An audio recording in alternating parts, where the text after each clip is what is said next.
If your life was an empty jar, what would you fill it with first? One quiet morning, a wise professor set a jar before her students. In her hands, smooth, heavy rocks. She dropped the rocks in one by one until no more would fit. "Is the jar full?" she asked. The class nodded, certain. Yet she reached for a bowl of pebbles and poured them in. Pebbles trickled, nestling into gaps the rocks left behind.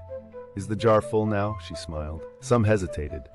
She took a handful of sand, pouring it gently as grains slipped into the smallest spaces. Sometimes what seems full hides room for so much more. The professor paused. She lifted a cup of tea and poured it slowly into the jar. Despite rocks, pebbles, and sand, the tea trickled in, filling what seemed already complete.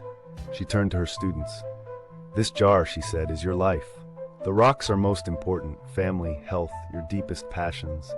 If you put them in first, you can fit the rest. The pebbles are smaller joys, work, home, friendships, still meaningful but not your very core. The sand, the little things, the noise, the distractions, fill your jar only with these, and there's no space for what truly matters." "But what about the tea?" The students leaned forward, puzzled. The professor smiled gently, her eyes shining with warmth. "No matter how busy life seems, there's always room for a cup of tea with a friend. We fill our days, our hearts, with what we choose, and sometimes it's the smallest moments that refresh the soul." The students sat in thoughtful silence, seeing their own lives reflected in the glass jar.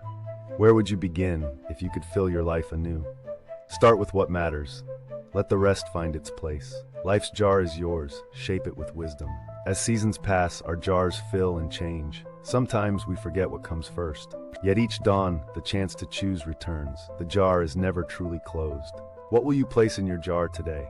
A rock, a pebble, a moment of joy, a silent pause. Choose with intention. The essentials first, the rest will follow. And always leave room for tea, for laughter, for kindness, for moments that soothe the soul. How will you fill your jar? Share your answer below, and follow for more wisdom to light your path.